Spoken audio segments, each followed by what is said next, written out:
Листајќи низ медиумите, најдов на информацијата првата прозна книга на космонаутко, но вие ме поправивте дека всушност тоа е вашата прва книга воопшто.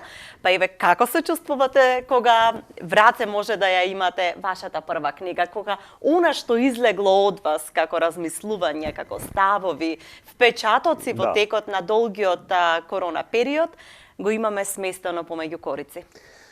Прво благодарам на поканата и можноста да ја презентираме книгата и преку вашата телевизија.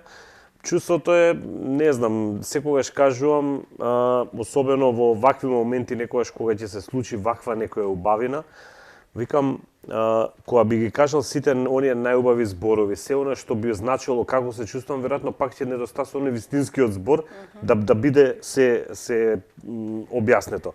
Прекрасно е чувството, значи, како што спомнавте, првата прозна книга, мене многу беше интересно кога со издавачката куќа, како што ја најавија, нели, првото дело, викам, баш некако како да е предизвикувачки, да има и второ на таму дело, ќе видиме, здравје Боже за сето тоа, меѓутоа во секој случај прекрасно е чувството затоа што се она што се случувало, мене ми се случувало, значи ова се мои случаи, мои настани, ја што сум ги доживел, се собрани во една книга.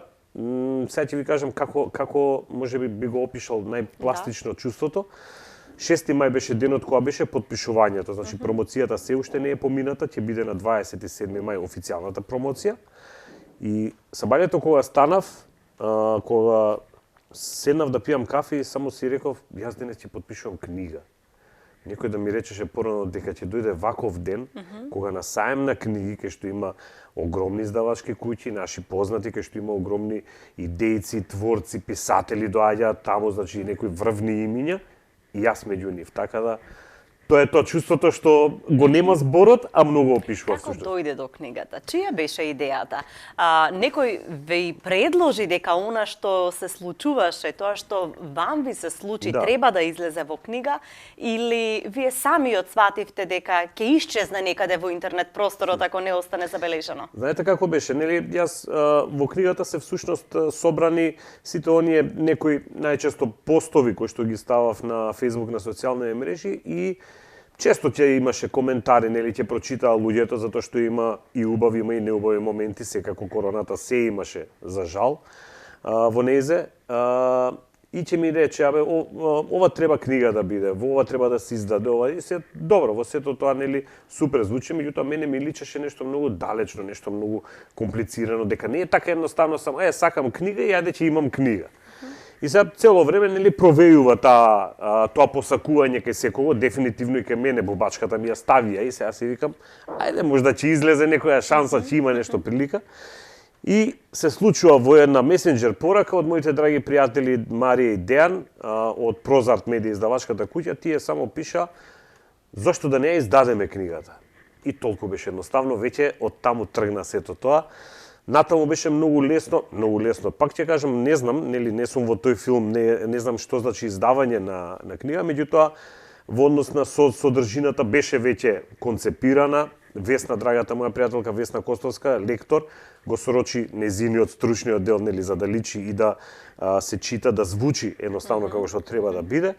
И сето тоа едноставно е во овие денови, неколку, да речам веќе 10 дена како е од саемот наваму, ја виде и светлината на денот, што навистина многу ме радува. Ви беше ли тешко да ги селектирате текстовите, затоа што знаеме колку е напорно да се листа наназад низ социјалните мрежи, низ профилите, па колку време ви требаше да го соберете сето тоа? Јас сите тие што ги имам пишано, некако како да имав предчувство дека треба да ги собирам на едно место. Така да, меѓутоа, секогаш, нели, кога сите се собрани... паралелен дневник. Да, паралелен дневник, да. Меѓутоа, секогаш, нели, кога го читаш тој вториот дневник, секогаш мислиш да не случајно си пропуштил нешто да заштитиш, нели, од социјалните мрежи, дали како слика, дали како пишена форма, меѓутоа, пак некако ги поминував. Имаше многу случаи, многу настани кои што требаше да се соберат во книгата. Мислам дека успеавме барем 90% да ги собереме, да да може да едноставно да се види како било, што се случувало во текот на короната. Нели, јас тоа директно го доживов, меѓутоа сакавме преку оваа книга некако да допреме, не да почувствуваат, меѓутоа од прилика да видат што значеше еден работен ден на медицинско лице. Значи, јас земав брисе, меѓутоа имаше многу и медицински лица кои што беа во здравствени установи каде што и потешки случаи и ситуации ги има, така да ова е нешто од прилика во тој поглед. Меѓутоа, знаете како, беше обемно да се собере, нели, да се најде, да се собере се уедно, меѓутоа кога знаеш дека тоа го прави за нешто убаво за книга, мислам дека не ми беше воопшто тешко сето тоа да се направи.